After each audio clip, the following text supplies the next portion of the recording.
Hi, we're John Yuan and Matthew Yuan. You can find us on Instagram and Facebook at Yuan Twins or on Twitter at the Yuan Twins. We are the writers and creators of Serving Supes, Lovetown, and Inspector O for First Comics. But you may have also seen us in Observe and Report, It's Always Sunny in Philadelphia, or Marvel's Agents of S.H.I.E.L.D. And you are watching Two Geeks Talking.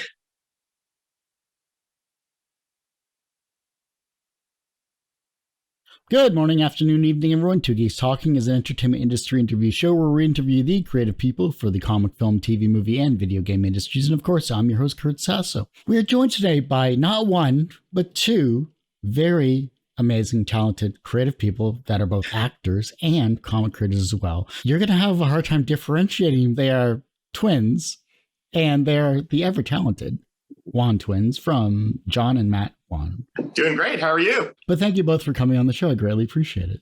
Our pleasure. Yeah, thank you for having us. For those that don't know anything about yourselves as creative and talented people that you are, tell us who you both are and what you do. We're John and Matt Yuan. Wikipedia says we're known as the Yuan Twins. That was a happy accident because that's our, Facebook and Instagram and Twitter handle. But we are probably best known for our role in Observe and Report. We were Seth Rogan's flunkies in that movie. Most recently, we were on Marvel's Agents of S.H.I.E.L.D. Yeah. S.H.I.E.L.D. We played Deke Shaw's keyboard players in his non-preemptive cover band. Yeah. He was taking songs from his history and showing them off, playing them before, passing them off as his own before they made their actual appearance. So he was a total rock star in that episode. So we were his keyboard players. We also write and illustrate a bunch of comic books because we're total geeks. We write and illustrate. We have a self-published one that is going to be soon published by First Comics called Declan and Shang. And then 3 for First Comics, which is Serving Supes, Inspector O, and Lovetown. Yeah, I believe the internet also says you're both avid D&D fanatic and players as well, too. Oh, yeah. Oh, yeah. Yes, we are. We'd never had the original, I think the white box and the pamphlets. No, that was a little before our time. Yeah, but we started with the red box. Yeah. And have played every iteration since then. But it's not limited to D&D. It's, we have played D&D, Rifts, which is a Palladium role-playing game system, Paranoia, Mech Warrior, the old TSR Marvel Superheroes, which is amazing. That was a great one. Oh, Shadowrun. Can't forget Shadowrun. Can't forget that. New 40K RPG, which is Wrath and Glory. Before that, it was Dark Heresy. Dabbled a little bit with the Warhammer Fantasy roleplay, but that one was just crazy. And a little bit with the Palladium Fantasy one as well. But, it's hard to beat D&D for the fantasy. Yeah, exactly. So a lot of times don't try. I wanted to play a quick game of Overrated, Underrated before we jump into our questions here. It's Overrated, Underrated, Dungeons and Dragons Edition, character classes. And we're just going to go basic with this because I am totally not a D&D player. I've always wanted to, but I've never been one. So I'm very in awe of creative people that love that type of stuff and geeks that love that type of stuff. So we'll do a quick overrated, underrated of the character classes, at least off the top of my head. We'll start off with the warrior. Overrated, underrated. Neither. I think everyone knows what they're getting out of a fighter. Yeah. It's just they're the vanilla standard. Yeah. So you're getting everything that's advertised, but nothing more, nothing less. Yeah. Cleric. Underrated. I'm going to go with underrated. Yeah. Especially at lower levels where everyone is like, oh, if I get completely jacked up, I'll just run to the cleric. And the cleric's like, okay, here's 1 to 4 hit points back. And you're like, that's not even an arrow. I'm doomed. Thank you. You have doomed us. You have taken up a slot in our adventuring party. You've taken a share of the treasure. And you simply delayed my inevitable demise by about 3 seconds. So... But at higher levels, they get to be essential and here's a horde of undead and turn them and they disintegrate. So they get sort of a bad rap at the beginning, but Yeah. they eventually become very, very important. Rogue. Oh, rogues are. I'm gonna say underrated because Yeah. everyone's like, oh, they just pick locks, they sneak around, and their weapon proficiencies aren't in these massive two-handed great weapons where it's like, oh, I hit you and I pile on all this damage and you're dead. But so it's like, I got a short sword, it's like D6. But as they progress, it's like, oh, here's double damage for being in the dark, and here's an additional damage, amplifier for it being a Tuesday. And and look, this person is drinking juice. That's another amp. And soon it's just like, okay, it's D6, but times like 38. Yeah, and you add dice and all. Yeah, it becomes really gnarly. So, and I think they're actually underrated by their own design. They're just like, oh, I'm just a rogue. You can ignore me. Yeah, I'm gonna go over to this dark corner here and not do anything. Wink, wink. So if they're underrated, it's kind of their fault, but they like it that way. Yeah. The last one we'll do before we jump into our questions is mage/sorcerer. I think they're overrated. they're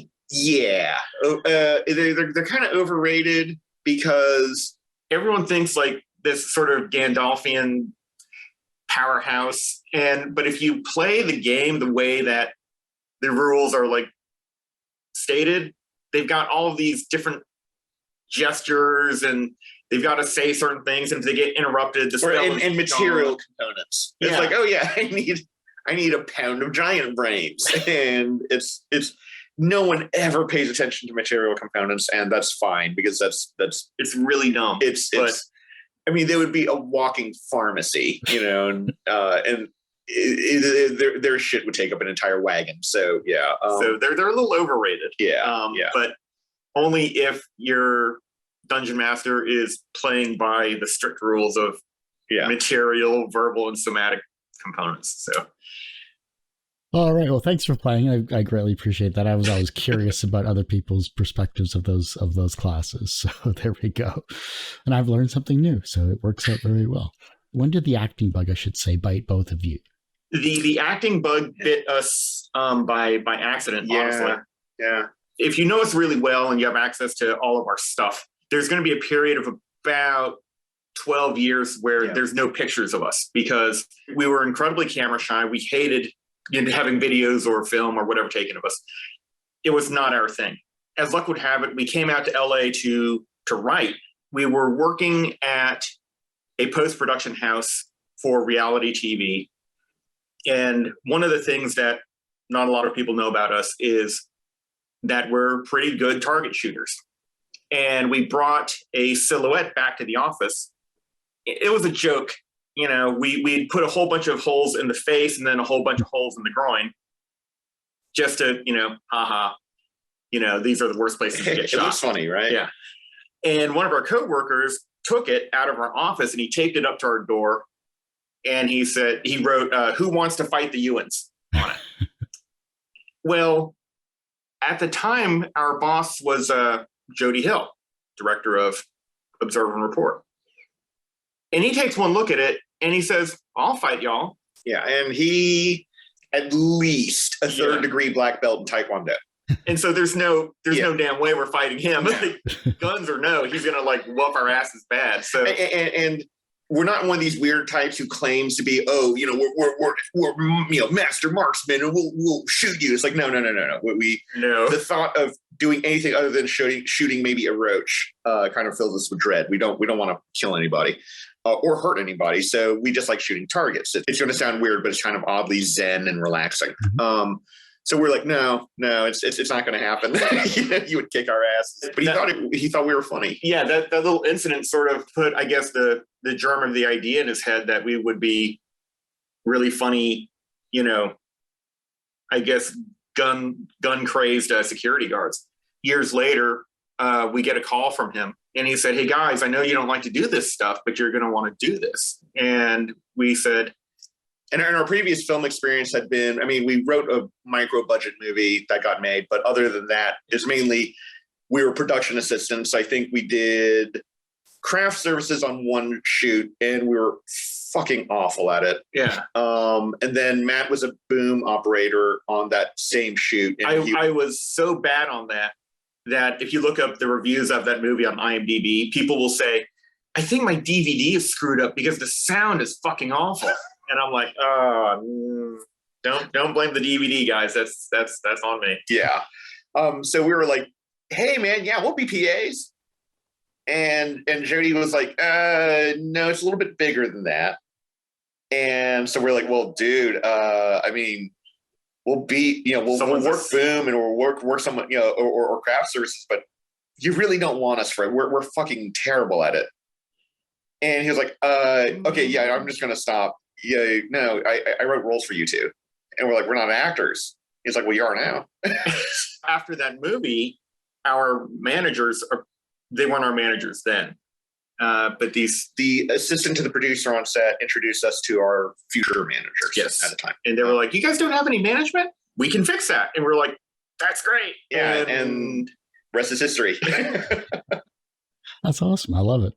So then comic creation, as writers, as creative people that you are, how did the comics come about? Because I'm seeing what looks like, especially with Serving Supes, some influences in, say, maybe Doonesbury and a bunch of others as well, too. Introduction into comics started, we were working another reality TV job, and a coworker, he was working on another show, but we shared the same office, and his name is Jared Sams. He had an office. He didn't have a cubicle. He had an office. And so we went in and we saw all these drawings that were pinned up from one of his comic books. And we're like, oh man. And we were joking, we were jokingly playing art critics, saying, oh, you need to do this, you need to do that. And, we were not at all serious, but he turns to us in utter seriousness, like, dudes, you got to do your own fucking comic book. And we're like, we don't have the time. We don't have the discipline.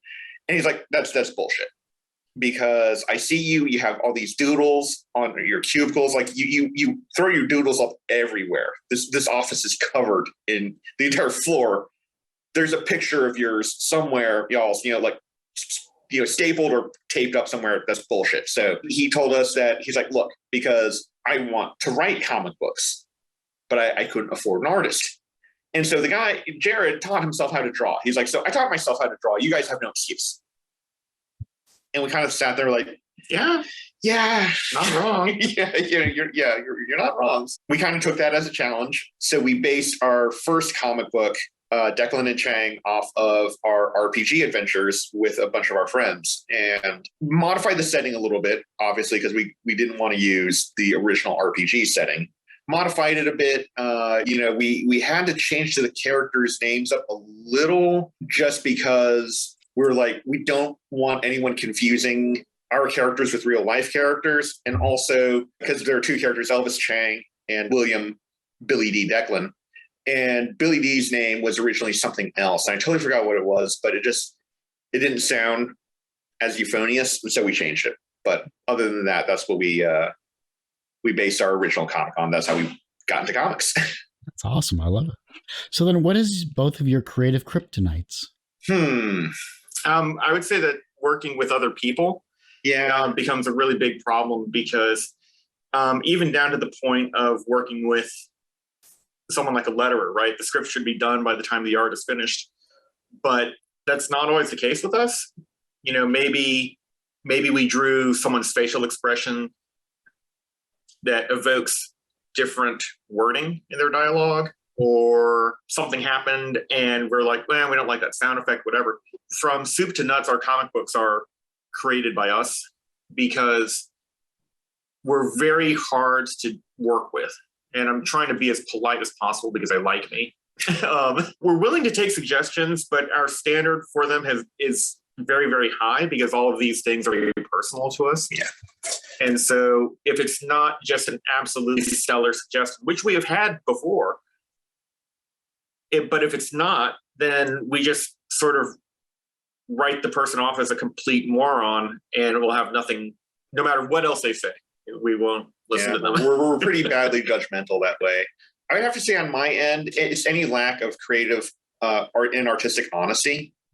I don't like it when people try to either write or draw beyond their abilities because they're trying to copy someone else. A bad Jim Lee copy is revolting to me. A bad whatever copy, because if it's not your style, if not you honestly, then there's no point. And you're wasting the reader's time, you're wasting your time. One of the great things we did, we used to own a comic book store, and at that point, these 2 10-year-old girls come in, and they're like, hey, how do you make a comic book? And so I'm like, okay, are you talking drawing and writing or printing and distributing? And they're immediately like, printing and distributing. She's the writer, I'm the artist. I'm like, great. Give them a couple of websites. Here are print-on-demand services. They will have the templates that you need to adhere to. Have at. And about 6 months later, they're like, here it is. And the art, would seem to be, very very childlike, very, very, very, very refrigerator drawing. Mm-hmm. But it was their art. It was their writing. They were not trying to be anybody else. They were trying to, they had a story. They wanted to be themselves. And it was an awesome fucking book. They did a great job. It was Emma and Marshmallow, about this girl who runs away from home with this magic talking marshmallow. And it's fucking great. And so we're like, hell yeah. We're having a signing with you guys. And it was great. They sold out. Yeah. Those 2 sold out. And it's like, holy shit. Nobody does that. And it's not like they brought a stack of 5. They brought a lot. They brought like 30 or 40. And they were selling at $5 a pop. And we were going to take whatever was left over and put it on our shelves. And it never got to that point. Yeah. I think actually by the end of the signing, there were still people showing up, and they were out. Yeah. And so it's just like, we were like, damn. but I mean, content wise, it was worth it. Matt and I bought a copy. I think we still have it somewhere. Yeah. It was great. So it's like, whatever happens, don't try to be someone else, and that's kind of a mistake everyone makes, when they're starting out, because they're like, hey, I really love John Romita Jr. or Jack Kirby or Stanley or whoever, I want to write or draw like them. That's certainly how they learn, how people learn, but you have to progress beyond that. Otherwise you're a fraud. So then, being writers yourselves, what is the hardest part about being a writer at the beginning, the middle, or the end? For me, it's the beginning of the end, because you always have that part where you're like, okay, there's got to be something really fucking amazing or dramatic or compelling to sort of get the climax started. Yeah, that's the roughest part. Like, setting everything up is cool, and the end, hopefully, when you start it. That way where you're sort of guiding yourself towards. But that sort of initiator of the climax is the hardest part for me. For me, it's both the beginning, which is outlining, and then the middle, which is trying to get from point A to point B. I'll outline, and I'm like, man, I love this. This is so great. This is amazing. And then I realize my outline is about 20 pages long. And it's like, that's probably not where I need to be. And then once I settle on an outline, it's like, okay, it always tends to be this great opening and this great end. And then everything in the middle is kind of like, what do I do now? Shit. Hold on a minute. There has to be dialogue and character development and all this other stuff in here. Damn it. The body of a comic. Yeah, pretty much. That's awesome. I love it. Looking at the works, and thank you so much for letting me read the versions that you sent me. I thought they were truly amazing. I loved everything that I got to read. Like, talking to 2 people at once is difficult enough as it is. Talking one-on-one is difficult. You're doing great. Talking great. In general is a pain in the ass, but that's beside the point. Looking at the comics that at least I have listed here, and maybe some that I couldn't fit into the lower third, what were some of your favorites starting out, and what has been the fan reaction to maybe some that are more recent? My favorite of ours has got to be Serving Supes number 5 with Huergan. Yeah. Super Huergan, I think is really great. I love that one. And then Serving Supes number 3, I think, is Double Date. Yeah. So those 2, just in terms of like sheer laughs, I think are really, really great. And I think we're the proudest of, because it's pretty easy to get people to like, go, oh, you show a moist-eyed puppy and, to get them really amped up, you draw a lot of guns going off and explosions and shit like that. Which has its own entertainment value. Yeah. We're not dogging on that. But to kind of make people laugh, when you have something funny. Mm-hmm. And it's a nice feeling because a lot of times you're like, I know this isn't funny and this is supposed to be a funny book and shit, this blows. So yeah. And I think we also avoided the really easy pitfalls inherent in serving Supes, which for the listeners out there who don't know what it's about two people who look disturbingly like us, who serve court documents to deadbeat superheroes and supervillains. Now, the pitfalls of that are that almost everyone has deconstructed superheroes and done an amazing job doing it. You've got Pat Mills and Kevin O'Neill. With martial law. That is pretty much the beginning and end of superhero, deconstructing superheroes. Yeah. 6 issues and it's fucking amazing. Every sort of deconstruction since then has relied, I think, very heavily upon that template that they both built. And so we didn't want to emulate and then fail at that. Yeah. And so that's not the job of it. Serving Supes is more of a workplace comedy that happens to have superheroes, I guess, in much the same way as Lower Decks is ostensibly Star Trek, but it's more just it's more more really, really great fan service. Yeah. And so with the fans as the cast. Our goal was to just have a workplace comedy, but with superheroes in sort of the background. And I think we really hit all the right notes in those 2 issues, 3 and 5. What was an underappreciated comic that you both maybe first couldn't get into, but later on in life you thought, man, this is really good. Why did I sleep on it? Without a doubt. I know we just got done waxing poetic about that, but martial law. Yeah. Jesus. The number of now we appreciated that one right off the bat. We really got into that one. We couldn't get into it because we were too young to buy it. Yeah. That did not stop us. We had it was almost like, the nerdy kid in American Graffiti trying to get liquor.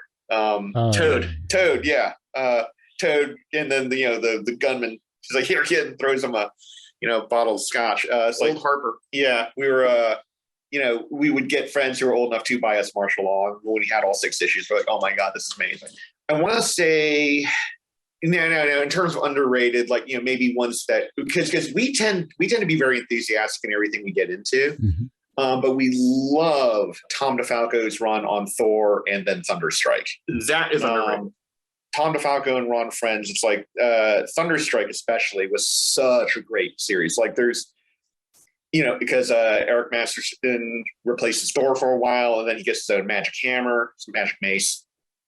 But there's like this one storyline where Hercules comes by and he's like, Eric Masterson, you suck as a superhero. I'm here to teach you because I'm fucking Hercules. I'm fucking great. And it is the best odd couple arrangement ever because Eric Masterson's like, look, you can't be doing this shit because I may be losing my son in a divorce settlement. And, if there are superheroes hanging around, I'm going to look like a total asshole. And it's just great. We were talking about it, John brought this up, but the sort of like surfer bro persona that Thor has in the movies is very much what Hercules was in that storyline. Thor was always sort of like this. He was straight-laced. He was like this very stand-up, noble, thou art, And Hercules was like, dude, come on. Yeah. Let's throw a few back. And then he, fight Hydra, drunk as a lunatic. So like the whole Marvel Universe Thor that they have now was actually, I guess, Tom DeFalco and Ron Friends' Hercules.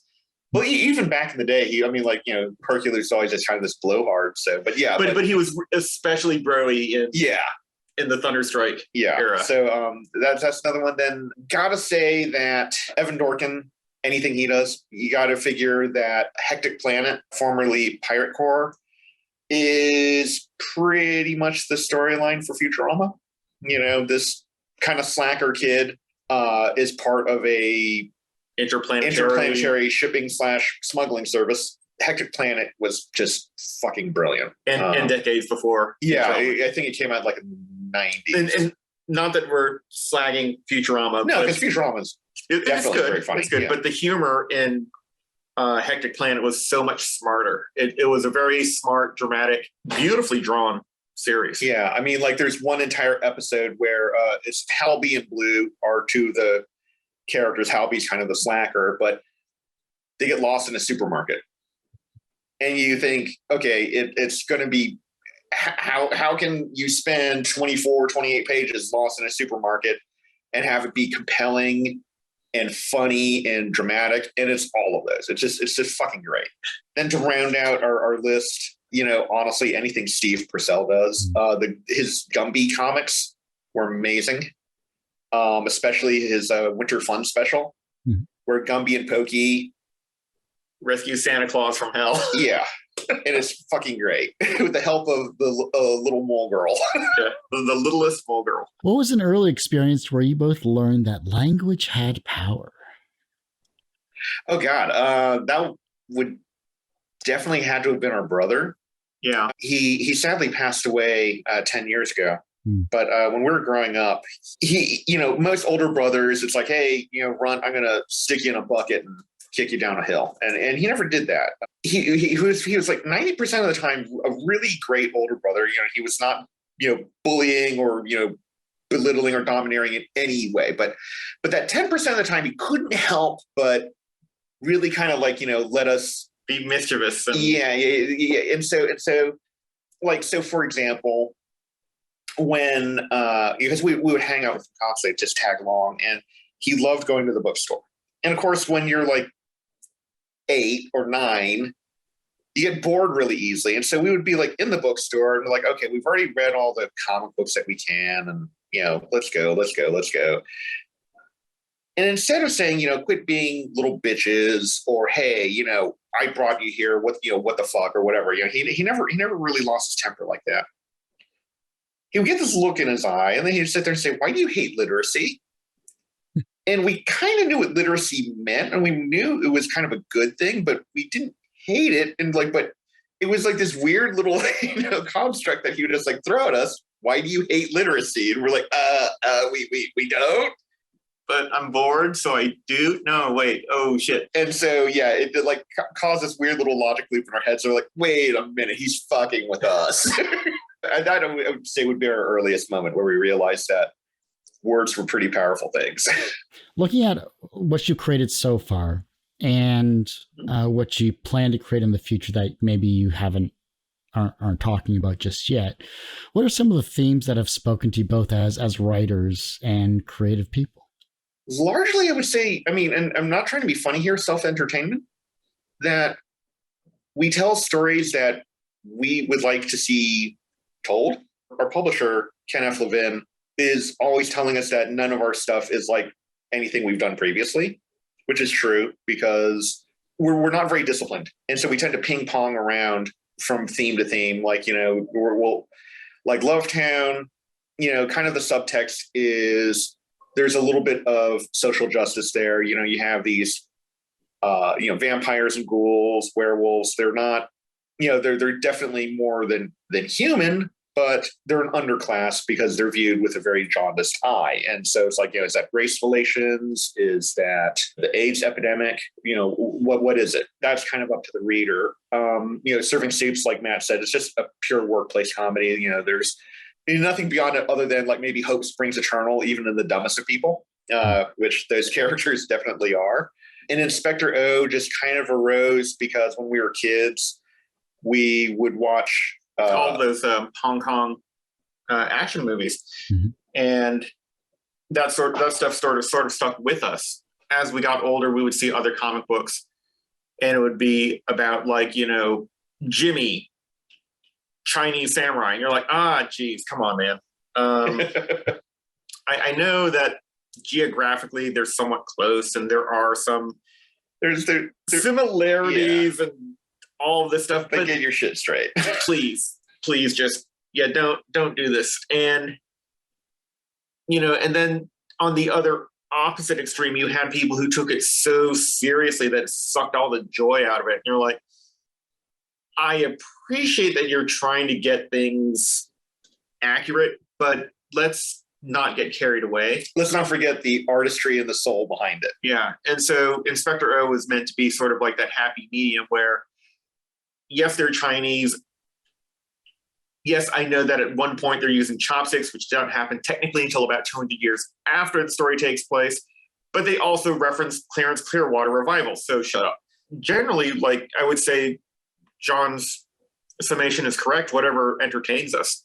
Growing up, we had so many different entertainment influences. Our mom loved comedies and horror movies. So anytime, so we saw Alien when it came out in the theater. Yeah, Alien when it came out in the theater. And I think at the time we were like 6. Yeah, Up in Smoke was the first VHS tape that she bought. Yeah. Our dad was in love with action movies. Yeah, so it was like, hey, you gotta see this. And it's like Commando, Predator. Yeah, he was like, oh, it's amazing. Like the last 20 minutes, it's just nothing but people dying. And we're like, okay. And at which point we're like, wait a minute, you came home from work. What were you doing all day? and then our brother brought us to see everything else. You know, yeah. It's like, who brings their 8-year-old brothers to see, the French New Wave retrospective at, the Inwood Theater? And that's the sort of brother he was. As far as like what entertains us, everything entertains us. And I guess that's where we get our sort of disparate storylines. You can tell. You definitely, there's hints of things and everything that I've read there as well too. And I love what you're creating. I truly do. I can't wait to see what you do next. So you have a fan. So not just because you're both on the show, but you do have a fan because I do enjoy your comics and your work as well too. What is the most misunderstood aspect when you tell someone you're a writer? I think one of the most misunderstood aspects of being a writer, is that a lot of people assume that you have to be this tortured soul that hates everything that they turn out. We love it.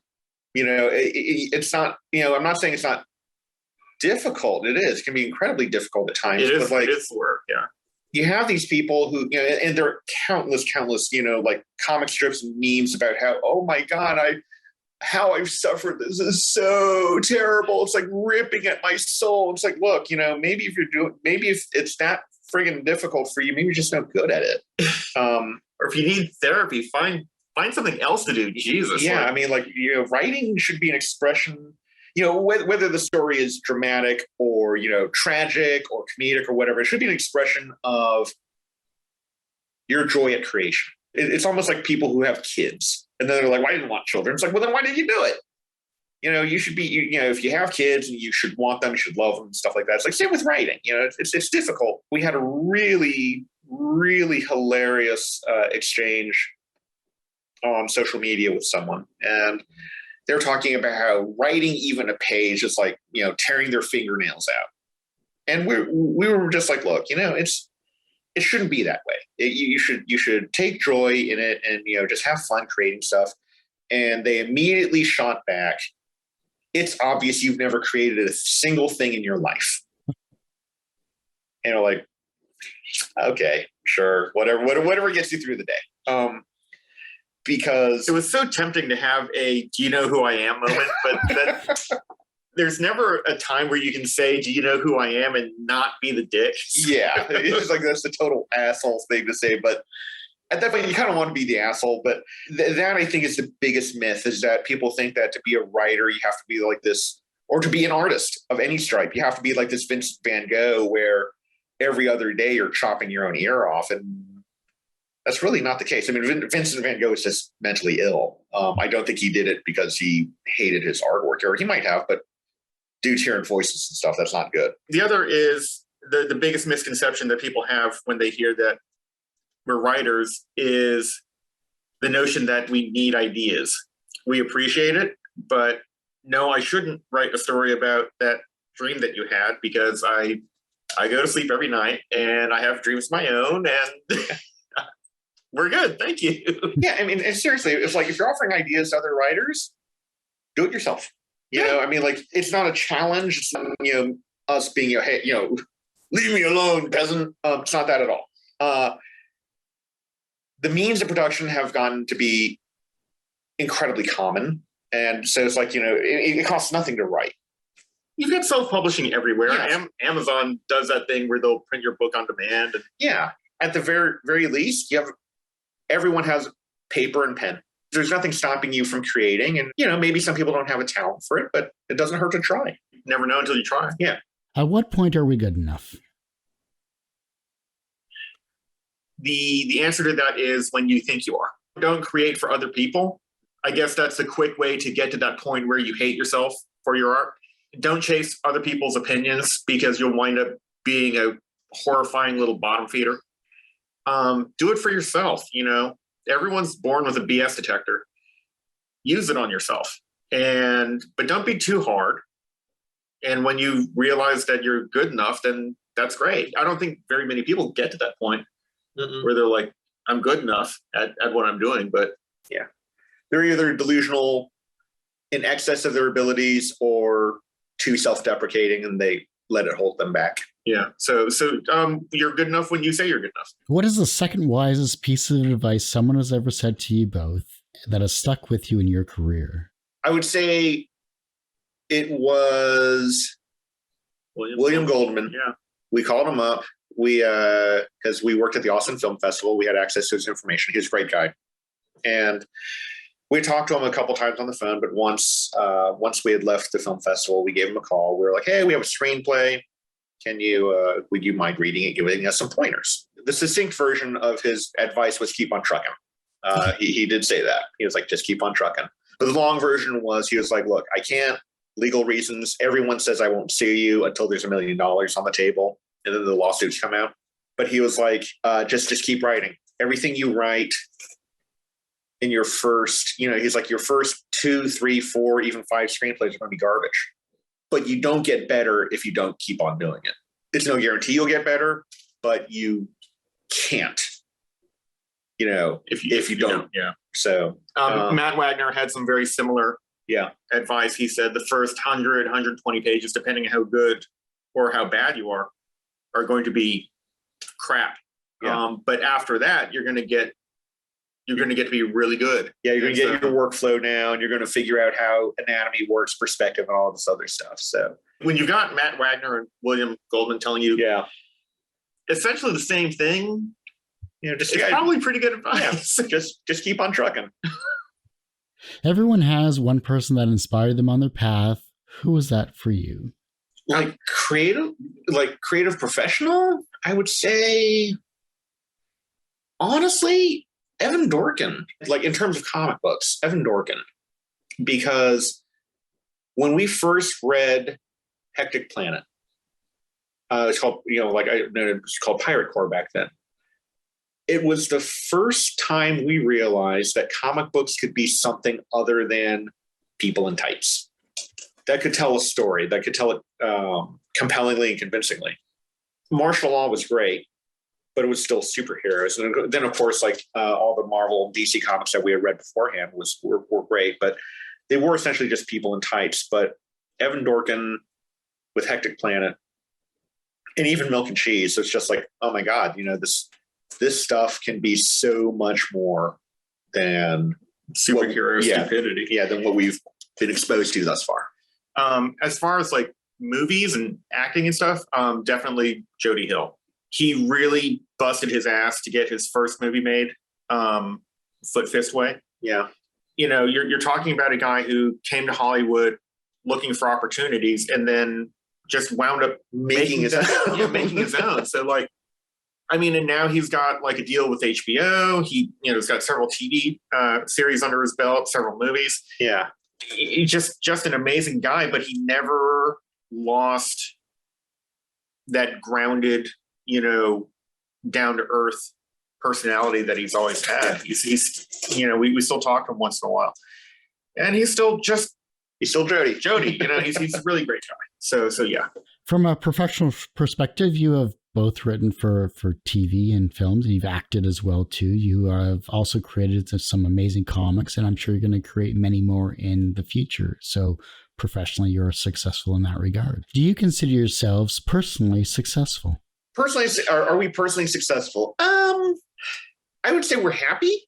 So, we got no complaints. Successful, I don't know. People aren't throwing, free Lamborghinis at us. So, but that's more professional. So but first, like we're normally not that introspective. We, our go-to is self-deprecating humor, mainly because we don't like. Unlike when we were kids, we were fucking awful kids. But nowadays, it's like, look, it's almost like the or the Desi Arnaz school of comedy, which is you can't make fun of anyone for anything they can't help. And so Matt and I try to make fun of anyone else for things that they can't help. So we make fun of ourselves. With that in mind, we haven't ever really given much thought to whether or not we're successful. I don't know. I think maybe no. I'm just going to say no, just to be safe. Yeah, I don't know. Yeah. Otherwise, it sounds like we're bragging. Yeah, because I honestly think that's a judgment call for other people to make. Whether we are or not, it's not up to us to say. You might as well ask us, so are you a futurist? Are you a genius? And we don't get to say that. Yeah. That's for other people to decide. So, well, if it shows up on our Wikipedia article, we're fine. We'll say, it says we're successful. Okay, by the way, they personally have achieved whatever it is that humans are supposed to. So. Yeah. Fair enough. The reverse of success is failure. How do you deal with your failures? Okay, that's pretty easy. I put it in a deep dark hole and bury it, never speak of it again. We use it as a learning process. Yeah. A story I will often tell is, so I'm working on the second story arc for Lovetown. I have outlined it 6 or 7 times.